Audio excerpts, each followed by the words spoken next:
joining us with those updates.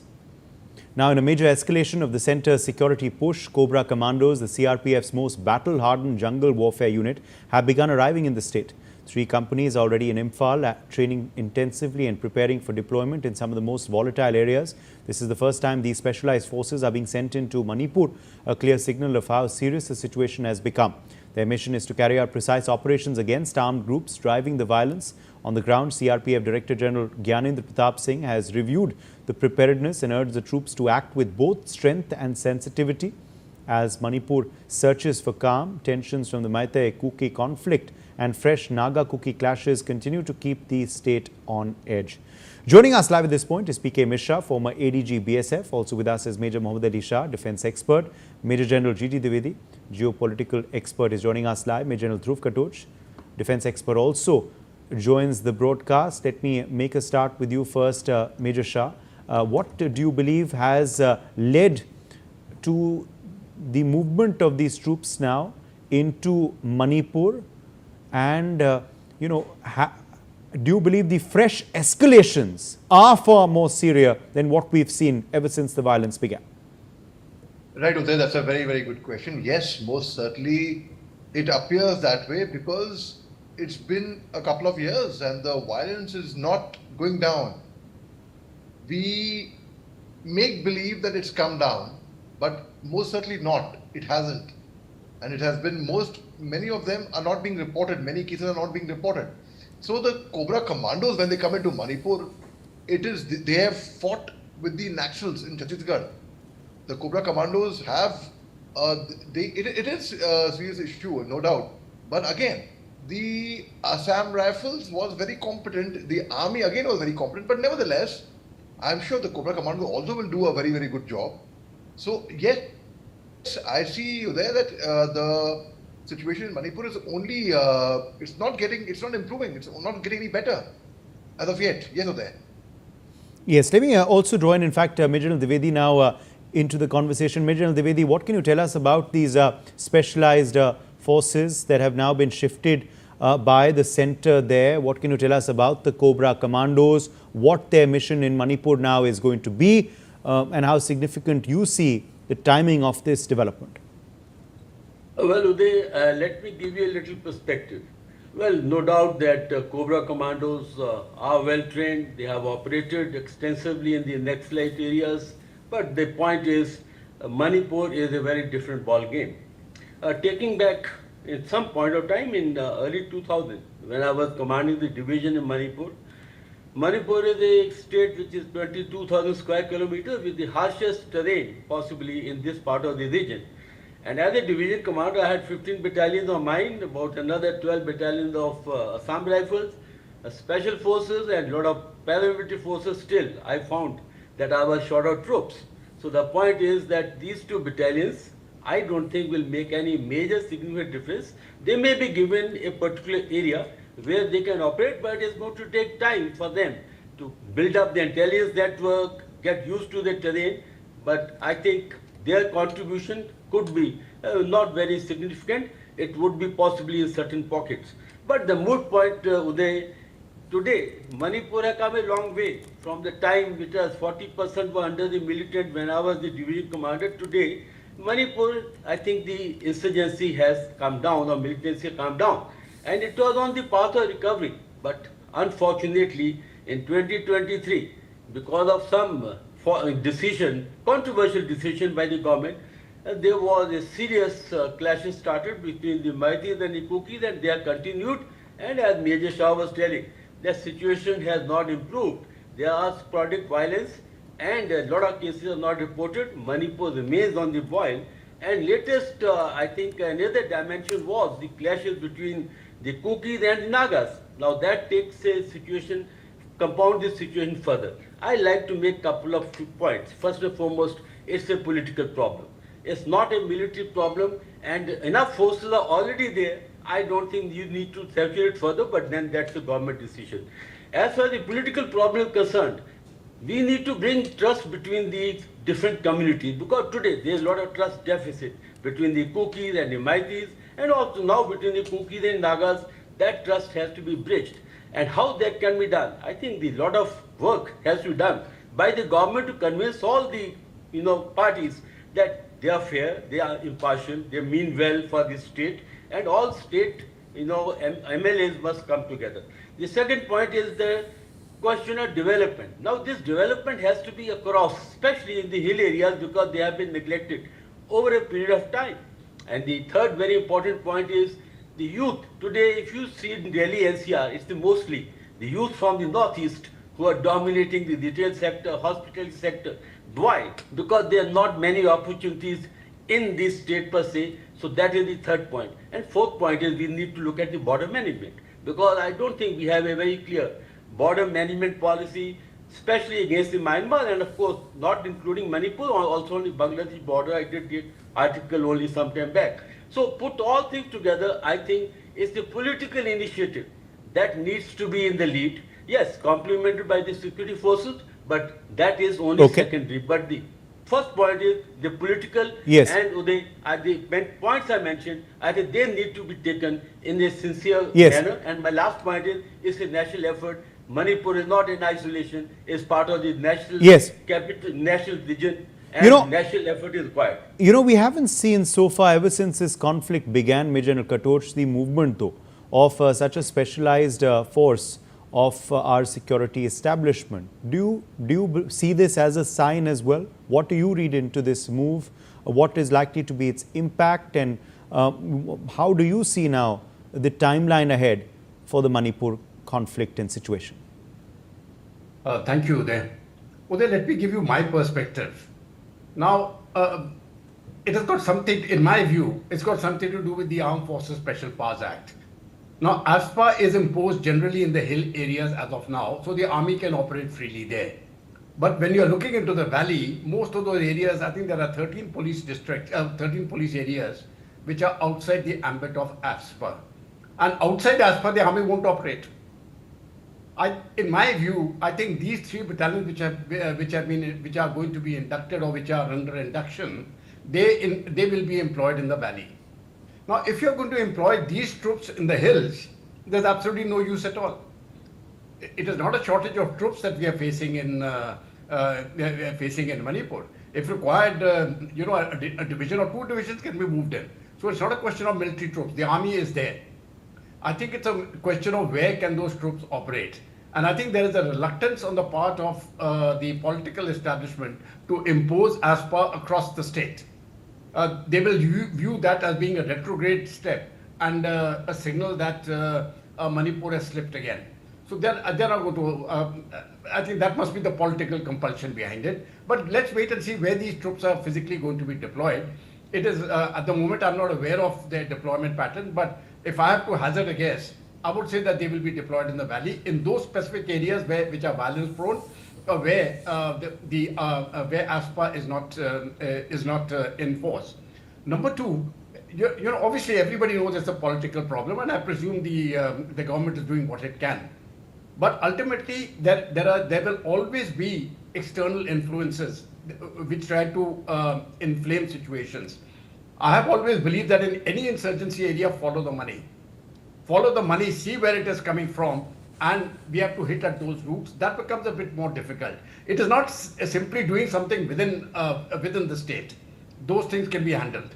Now, why were the three Christian missionaries, the preachers, of the Naga tribe, shot? And they were shot by the Kukis, who are again Christians. There is something, I think there is some feud going on internally between them, between the controlling groups, and these Christian missionaries, which are foreign-based, these foreign missionaries, they are funded and they are interfering in our internal affairs. And the second place where the money is coming from is really the drug trade. Right. Now, what has happened in the drug trade?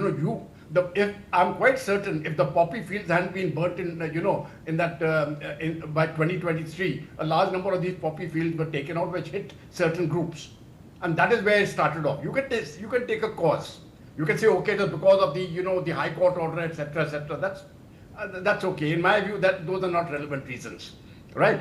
There is money involved, and because of this trade, now we are looking at things like the drug trade, the Java trade, and all that, and the controlling groups which are coming in from Myanmar, and there are groups within India. They are looking into where to get that trade. And that is where the money and the weapons are being pumped in, and the fight is being promoted. It is a fight for territory. So there is a Christian angle, there is a drugs angle, and there is of course a long-standing feud which has been there, which was under control.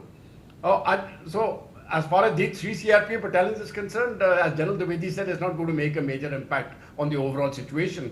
I feel that they will be deployed in the valley, specifically because the army doesn't have the ASPA is not imposed there, and because ASPA is not there, the army will not operate. Uday. Yes, this development, of course, needs to be, compounded with other developments as well. Need to, of course, have, as some of our experts today have said, Major Shah, a political, a solution as well, political steps taken as well, apart from just military ones, as we're seeing.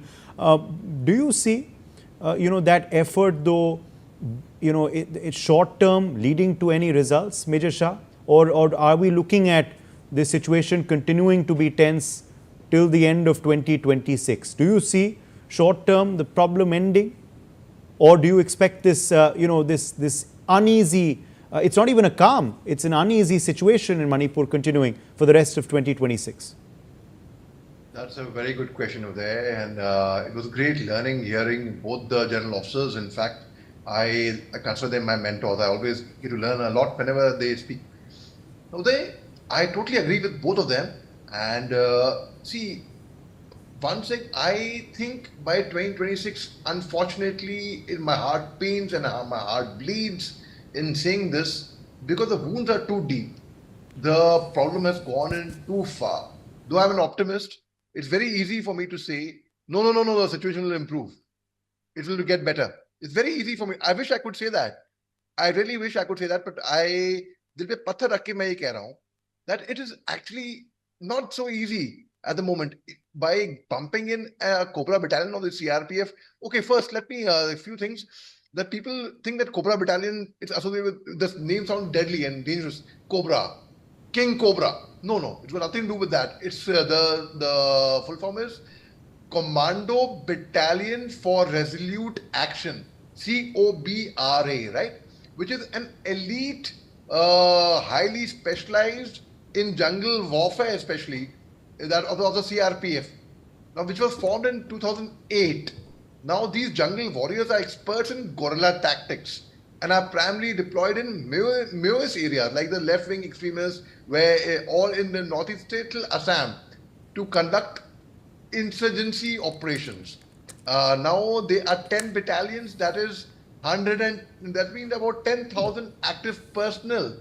They are deployed in Chhattisgarh, Jharkhand, Odisha, Bihar, and Assam. Their motto, which if I interpret it, it's victory for the gallant in war. That's Samgrame Prakrami Jai, right? So now they are highly specialized, but now doesn't mean to say that the Assam Rifles or the army is not highly specialized. They are, in fact, I would say they are a superior force. Army is the last resolute, in fact, always. So most certainly, by pumping in this force, as General Dhruv Khattar rightly said, I think it's to do with AFSPA, Armed Forces Special Power Act. There is Armed Forces Special Power Act in Jammu Kashmir, where I have operated. I've had the honor of operating there. I've had the honor of operating in the northeast part of India. Both the insurgency problems are very, very different. Yes, so there. P.K. Mishra, I believe, has also now finally joined us. Let me quickly rope him in if you can hear me now. Mr. Mishra, your take on this development, what it means for Manipur going ahead now, the timing of this, does it show that the situation has escalated? What do you make of the specialized force unit being moved now to Manipur? Yeah, I can well tell you, sending these 2 battalions of COBRA unit of CRPF, who were earlier deployed in Maoist area in Chhattisgarh. You see, you put 20 battalions or 30 battalions, you should have political will. With AFSPA, you have to give full power to security forces. The way situation has decreased, and you see, all this, earlier we had Meitei versus Kukis. Now, in fact, distrust is maximum between Kukis and Tamkul Nagas and Nagas. Just see a lot of killing had taken place. 3 pastors were killed on Tiger Road. There is a Tiger Road which is being used by only Kuki militants and no one else. And you have these 3 persons of Nagas, those who were killed at Lival Kulen. In fact, they were killed in Kuki areas, totally dominated by Kukis. Now the problem is NSNIM and the JDUF, they have both, they have categorically told that we are not involved in that. Even in pastors killing, I have my doubt whether JDUF or NSNIM, they are involved. We have KLAL there and we have KNP here, which may be, I have my doubt whether it is inter-class in Kuki organization. The worst part of it, I can tell you. You pump in 100 battalions of CRPF or Army or Assam Rifles. I have operated for about 5 years in Manipur. I was DIG BSF Manipur, I was IG BSF Manipur, and I have operated in every district of Manipur. I can well tell it, I had a number of operations in hill areas. It may be Shanghai Court, it may be Singhat, it may be Chapki Karang, it may be on Tiger Road or all these areas towards Myanmar, Sita area. But the problem is you keep on doing operations and the militants, they keep on withdrawing and withdrawing to Myanmar. What will you do? So the problem is border is open. Border is open, no border guarding force has been deployed in Myanmar and Manipur border. Fencing has not been done. We could have done the fencing, we could have started the fencing in 2023. 3 years we are sitting. And what has happened? You see, the coordination, the distrust will go, will have so many meetings with all these Nagas, Kukis, Pongals and Maitis and whatnot. Nothing will happen. Things have become very bad. In fact, with 2 battalions of COBRA, I know about this COBRA battalion. They have done wonderfully well in Chhattisgarh, but situation will repeat, will not improve in Manipur. You keep so many battalions also, but it's a coordinated operation is required. Right. Like that of Kashmir. You should have one command. Like in Kashmir, we are operating under one command. It may be a lieutenant general, it may be a general, it may be a major general, but all other forces should be under them. Here also similar things should happen. Whether it is Manipur Rifle or BSF or Assam Rifle or Army or CRPF or COBRA, whatever it may be, that should be on one command, one control should be there. Otherwise, you see, so I will tell you what has happened in the borders. You have CIA. They are operating in Chorachandpur. You have PLA. Absolutely. They are operating in Chorachandpur. There two states are operating, 2 countries are operating. Funds are coming from CIA. Yes. And your weapons are coming from CIA from Myanmar. And China is also providing weapons. Border is free. What can you do? So the best part of it, the government, it's a full-fledged new DG police has gone. So in fact, he should find out how. So there are steps being taken, but what is going to be the result of these steps is something we need to look at very, very closely. Major Dwivedi, if I can quickly rope you back in here, why have recent steps not yielded any results? Why has the violence flared up once again in the recent past? What has been the failure so far of calming down the situation? Well, Uday, I'll come back once again because there has to be a political policy, political will, political initiative. The armed forces are only going to complement that. Unfortunately, that has not happened. We are trying to solve a political problem through the military means, which have not yielded results. And I think I agree with Dhruv Katoch as well as the IG and, of course, Major Shah. The point is it has to be coordinated effort. It cannot be firstly in isolation. There has to be a policy, and that policy needs to integrate along with the political step. The military complementary steps would be taken. But here, I want to make 3 important statements. Firstly, Manipur is a very complex state. It's not like J&K and like Naxalites or areas. No, it's a very complex state. Ethnic complexity is there. Border issues there, external forces are operating, all that put together, therefore it requires a very concrete national policy. Second point is, let's not use overkill of force. That's only going to alienate people. It has to use very selectively. Third point is that these two COBRA battalions are not going to make major strategic difference. They may contribute tactically in some pockets where they are required. And my last point is, when things go bad, it's going to take time. Let's not late 2026 as the timeline. It may go even beyond a decade because the things are really bad and it's going to take time before the things become normal. Uday. Okay. Let me quickly rope you back in here, Major General Katoch. Do you believe these things have to happen parallelly? You know, the political steps as that Major General Dwivedi is referring to, and of course these ones militarily. Should they happen concurrently, or should they wait for one to see success and then look at another? You know, very frankly, I think everything is happening concurrently. But the point which Mr. Ji made, I mean, I agree with that. One, there has to be unity of command. Let us start with that. I don't think we still have that unity of command business set up in Manipur, the way we had it set up in J&K. That is one. Number two, ultimately, I think regardless of the political steps taken, unless militarily you can keep the violence levels down to acceptable levels, there can be no political resolution. So while political steps can continue hand in hand, the military steps have to go apace also. And once the military succeeds in its effort, then the political steps must actually permeate into the area. Yeah. When we saw how when Naxalism has been eliminated, it was really due to political penetration into every little part of the Red Corridor. Once politics penetrated, the roads went and everything else went in and the politician went there, the local MLA, the local fellows, they can, local political party chaps, they can start talking to them, then it makes a change. So, but in the third step, and I'll just conclude with this. Ultimately, let's face it, India is rising. Who doesn't want India to rise? The United States. They want you there, but not at that level, right? China. They will use everything in their power to keep the pots boiling, and they will use money. They will use the missionaries, they will use money, they will use drugs.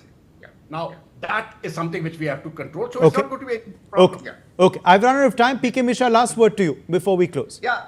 I can well tell you that things are very bad, and I agree with General Katoch. You see, the CI is playing, PL is playing, and I'm telling you, it is. Just see, one head constable, one Havildar Suresh Singh of 4 IRB battalion was in fact, he was stabbed to death and very close to Imphal. This has also happened. And you see the road from Churachandpur via Tidim Road with good to Mizoram, tons and tons of drugs and weapons are being they are going from settling between Mizoram and Churachandpur. This has to be checked.